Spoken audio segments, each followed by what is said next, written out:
Olá, está começando o programa Mesa de Negócios. Por que todo empresário reclama que é difícil gerenciar pessoas? Por que o comportamento tem sido a maior causa de demissão dentro das empresas nos últimos anos? Por que está tão difícil encontrar pessoas que sejam competentes no fazer, na prática dos processos operacionais dentro dos negócios? Bom, as empresas já viveram a revolução das máquinas desde que a automação industrial e o computador tomaram conta de fábricas e escritórios. O momento agora é da revolução humana. E é sobre isso que eu vou conversar com uma especialista em pessoas. Estará conosco no Mesa de Negócios de hoje, Jorge Fernandes de Matos, com 26 anos de experiência como executivo e consultor de empresas. Dá para ser empreendedor dentro do serviço público? Ou isso é exclusividade dos profissionais que trabalham em empresas privadas?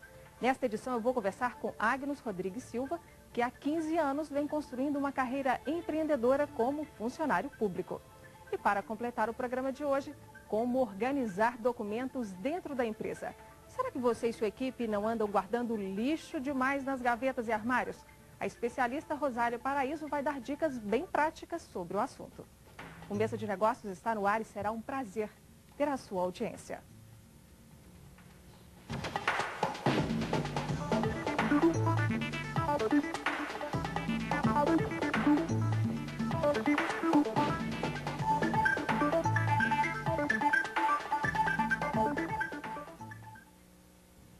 Não são mais as máquinas modernas ou os softwares avançados que garantem o sucesso de um negócio no mercado.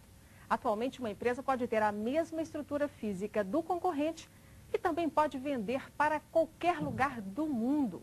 Bom, só restaram então as pessoas. É nelas que mora a diferença entre uma empresa e outra. E aí surge um grande desafio, pois é claro que gerenciar pessoas dá mais trabalho que coordenar um parque de máquinas. Mas como é impossível ter negócios sem depender de pessoas para atuar neles, o jeito é descobrir como gerenciá-las de forma competente e como levar essas pessoas a produzir os melhores resultados. Para ajudar você nesta tarefa nada fácil, convidamos o especialista no assunto. Está conosco o consultor de empresas Jorge Fernandes de Matos. Jorge é formado em administração de empresas, tem 26 anos de experiência como executivo de grandes corporações e é professor de cursos de MBA. Jorge Matos se preparou bem para essa tarefa de atuar na área de desenvolvimento e treinamento de pessoas, fazendo vários cursos de aperfeiçoamento no Brasil e no exterior. Matos também é o autor deste livro aqui, Talento para a Vida. Jorge, muito obrigado pela sua presença aqui no programa. Obrigado a você, Inácio. Jorge, por que de 9 entre cada 10 empresários, pelo menos 9, eu diria pelo menos, reclamam que gerenciar pessoas é a parte mais difícil de um negócio? As pessoas dão trabalho mesmo? Bom, eu acho que para começar, o empresário, ele se vê como um super-homem e é normal que quando ele especifica o perfil de uma função, ele também cria o de um super-homem. Então ele quer uma pessoa direta, agressiva, estruturada, organizada, persuasiva, empática e detalhista e minuciosa. Quer dizer, ele está se usando como espelho para encontrar os seus aliados, é isso? Ou ele se usa como espelho, ou ele deseja ter um super-homem trabalhando do lado dele. E aí, consequentemente, ele jamais vai encontrar, né? Porque esse indivíduo é lá de Krypton e não é da Terra, né?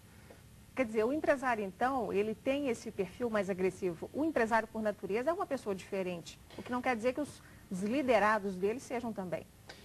O empresário, o empreendedor, ele tem, vamos falar, um tipo de estômago que ele consegue viver num determinado ambiente com mais pressões, com mais intensidade, com mais profundidade. Ou seja, são tipicamente um grupo de pessoas e que, inclusive, nas nossas pesquisas, representam talvez 2, 3% no máximo da população.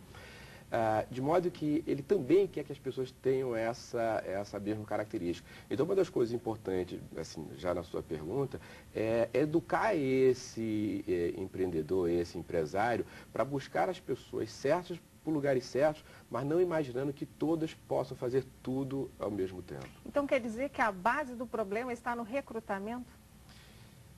Seguramente, talvez antes do recrutamento, talvez a etapa fundamental, você especificar exatamente o que você quer. Se eu quero uma pessoa que tenha todas as características, por exemplo, de dominância, influência, habilidade e conformidade, eu vou no fundo querer um Deus e eu não vou encontrar isso no mercado, né? Então, eu especifiquei mal, provavelmente eu não vou encontrar... Mas na hora de especificar, eu tenho que estar mirando um cargo específico. Na hora que você especificar, você tem que estar mirando um cargo específico a partir de diversas variáveis. Primeiro, quais são as atividades que essa pessoa exerce, qual é o tipo de conhecimento necessário para ela, que tipo de comportamento é necessário e qual é o grau de maestria que esse indivíduo vai ter, que estrutura vai suportar ele. Isso normalmente é desconsiderado no processo e se quer normalmente um super-homem, um deus, e consequentemente não se avança. Mas as empresas então não andam fazendo esse exercício antes de ir ao mercado contratar. Elas estão contratando uma pessoa e depois que ela entra que eles vão descobrir que ela não está adequada, é isso? Frequentemente, frequentemente. Imagine que você quisesse um automóvel para você e você dissesse o seguinte, eu quero um automóvel. Né? Veja, você pode ter desde do mais simples ao mais complexo, o que custa 15 mil reais a meio milhão de dólares. Então, a mesma coisa acontece com os profissionais, ou seja, ou a gente especifica exatamente o que se quer em cima dessas variáveis que eu coloquei, ou vai ter dificuldade. Agora, o passo seguinte dessa especificação é ir para o mercado e buscar o melhor profissional que atenda a essas características. Você acha que está faltando gente boa para esse perfil mais agressivo, mais dinâmico, que as empresas estão precisando hoje em dia, em função do aumento da competitividade? Ou não? As empresas é que estão muito chatas e muito exigentes na hora de contratar? Não. Na realidade, a empresa, na minha opinião, ela reflete exatamente as exigências de mercado, da concorrência, do cliente, do consumidor. Quer dizer que não tem fantasia nisso, não tem exagero, não? Existe um certo exagero, sim, quando ela quer que todos sejam empreendedores. É muito comum, às vezes, um pai ou mesmo um executivo olhar para as pessoas e querer ver nessa pessoa um empreendedor. No livro, a gente teve um cuidado de especificar 40 tipos de talentos específicos. Então, que vai desde do empreendedor típico, aquele indivíduo que é direto, agressivo, desbravador, ao extremo oposto, que é o detalhista, estruturado, organizado, minucioso, que faz as coisas dentro de regras estabelecidas. Quer dizer, na empresa tem lugar para todo mundo. Com certeza. Né? Então, na verdade, você tem um leque que vai desde o máximo empreendedorismo ao máximo, vamos chamar assim, do tecnicismo ou da precisão. Se eu inverto as bolas ou se eu contrato só um tipo de profissional, provavelmente eu vou responder a uma necessidade da empresa, mas o restante da empresa vai tá falhando. Existem 40 tipos, pelo menos, de grandes talentos que você pode identificar. Isso é até importante, é um consolo para quem se acha meio deslocado da empresa, né? Precisa se conhecer, descobrir o seu talento, quem sabe além de 40, outros tantos ainda não catalogados por você, né, Jorge, que podem ser encontrados pelas pessoas que se sentem hoje fora do lugar dentro da empresa. Perfeito. Bom, na prática, quando você pensa do ponto de vista, vamos chamar de um exercício profissional, alguns elementos compõem esse processo. Primeiro, qual é o seu tipo de comportamento? Segundo, qual é o seu tipo de inteligência? Terceiro, que desejos, que sonhos você nutre por algum tipo de objeto? A partir daí, é fácil você escolher qual é a formação acadêmica que você vai ter e a partir do seu comportamento e com essa formação acadêmica, a função que você vai ter. Então, só para dar uma ideia de complexidade do que isso significa, existe hoje em torno de 3 mil formações técnicas e acadêmicas e mais de 15 mil funções. Ou seja, seguramente há espaço para todo mundo. Quer dizer, tem que encontrar o seu lugar. Essa é uma dica para o empresário aprender a ter mais sensibilidade, buscar esse exercício da sensibilidade na hora de encaixar as pessoas naquelas vagas que a sua empresa criou. E também para o profissional que se sente deslocado, desmotivado, acha que não nasceu para o que está fazendo, mude. Encontrar essa felicidade faz parte do desempenho e da produtividade de uma pessoa também, né? Não tenho a menor dúvida. A gente frequentemente, às vezes, você vê pessoas que são consideradas, aspas, sei lá, o lixo da organização, às vezes não serve para nada. Não serve para nada. E às vezes você pega aquele indivíduo, coloca ele numa outra função e esse indivíduo vai ser campeão naquela atividade. Como isso? Por quê? Porque, na realidade, aí tem um aspecto extremamente importante a considerar, a educação no Brasil, ela leva como foco principalmente a transmissão de cognição e não os aspectos comportamentais.